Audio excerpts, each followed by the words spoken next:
Jadi kalau nanti ada yang menunaikan Idul Adha-nya pas sholat Idul Adha-nya di hari Sabtu, tanggal berapa? 10 Dzulhijjah, ya. Maka dipersilahkan dengan pendekatan apa? Hisab. Karena meyakini begini, udah 2 derajat kok udah pindah. Ya kan? Udah pindah waktu. Tapi ada yang pengen lihat, saya pengen mastiin, pengen ikut Nabi ngeruyat. Maka dia tunaikan di hari Ahad. Tanggal berapa? 10 juga. Gitu. Yang beda siapa? Sama kok. Ya, tanggal 10 kan? Sama tanggal 10. Cuman pelaksananya ada yang Sabtu, ada yang Ahad. Gitu aja, simpel kok. Ya kan? Terus kenapa Muhammadiyah sama dengan Saudi? Karena Saudi waktu lihat hilalnya udah naik di 5 derajat, ya kan? Ya, yang di sini yang Muhammadiyah di sini menghitung pakai hisab, menggunakan 2 derajat. Bukan cuma Muhammadiyah, ada yang lain juga. Ya, ya. Kalau Ustadz bagaimana?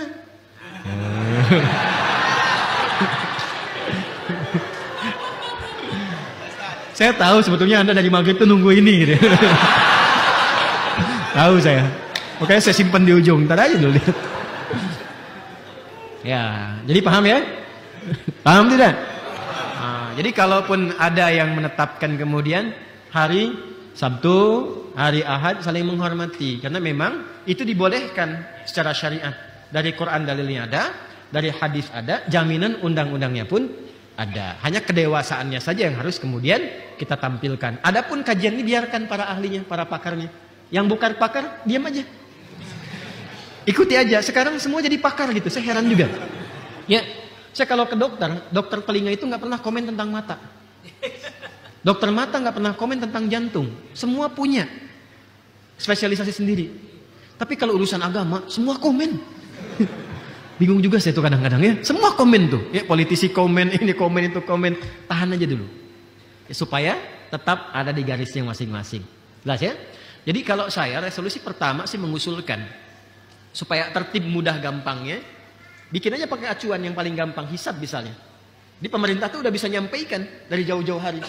Ini kalau mau dihitung ya sampai 25 tahun ke depan, sampai 2046. Kalau masih begini, itu potensial ada 7 kali perbedaan kurang lebih di Idul Adha. 3 sampai 5 kali di Ramadan sampai dengan Idul Fitri. Ya, selama 25 tahun ke depan. Akan berpotensi ada seperti itu. Tapi memang kalau kita melihat disiplin ilmunya, ada kewajaran. Karena yang Allah lihat itu bukan hari apanya. Kesungguhan dia untuk beribadah. Itulah indahnya di Islam. Jadi kita itu dibikin cerdas. Ya, menggali, belajar hisab, melihat ru'yat, menemukan teropong yang lebih canggih. Itu mahal sekali tuh. Syukuri itu semua. Ya, jelas ya sampai sini ya? Nah, kalau saya mengusulkannya tadi begitu. Kalau sudah dibikin kalendernya, jadi secara administratif itu enak. Orang jauh-jauh hari udah bisa bikin perusahaan, udah bisa menetapkan. Papua nggak usah tunggu sampai Isya untuk Ramadan, karena kan maghrib di sana udah jam 9, kan? Jam 8, jam 9. Jadi udah tahu. Hanya nanti yang ingin menggunakan ru'yat dengan keyakinan tadi difasilitasi. Kemenak memfasilitasi dan diumumkanlah tadi yang jelas tadi kita sampaikan. Ini ada 2 metode. Ya, pemerintah jauh-jauh hari bisa menetapkan begini, tapi menghormati yang ini, semuanya sama, silahkan difasilitasi. Itu indah luar biasa. Ya, semua indah pada tempatnya, kan? Pada tempatnya. Ya, bukan pada akhirnya, nggak harus tunggu sampai akhir. Sekarang Ustadz kapan, itu kan? Saya 10 Dzulhijjah. Menunaikan sholat Idnya, tanggal 9 menunaikan puasa Arafahnya. Saya termasuk yang memahami bahwa hisab dengan ru'yat itu metode. Bukan bagian dari paket ibadahnya. Problemnya apa? Nggak ada problem. Tapi ada nanti sedikit pendalaman kepada hadis ketika mengatakan begini. Kan hadisnya satu paket itu. Inna ummatun ummiyatun la naktubu wa la nahsubu asyahru kada wa kada. Baru kemudian sumu li ru'yatihi. Kalau itu dipahami sebagai ibadah, maka konsekuensinya menjadi ummi itu bagian dari ibadah juga. Karena hadisnya satu kesatuan. Dan itu kan mustahil. Sedangkan kita umat yang diarahkan oleh Quran dan hadis menjadi umat yang pintar. Umat yang penuh dasar intelektual. Tapi ini bukan menjadi pijakan untuk menolak atau menyalahkan yang lain. Tidak. Ini hanya perbedaan cara pandang saja. Maka saya dalam konteks ini melihat bahwa yang paling ideal di era Nabi Sallallahu Alaihi Wasallam adalah praktek ru'yat. Yang paling ideal. Tapi kekinian untuk memudahkan seperti halnya sholat, maka hisab akurasinya lebih tinggi. Dalam konteks di Indonesia sekarang, problemnya adalah batas 3 derajat ini menggunakan patokan data hisab.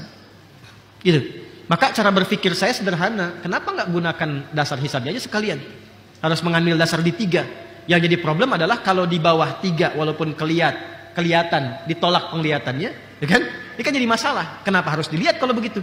Jadi yang jadi problemnya, yang jadi dasar untuk penetapannya harus dilihat, ya kan? Sampai kelihatan, ataukah di atas 3 di bawah 3. Jadi masalah. Bingung kan? Makanya kan?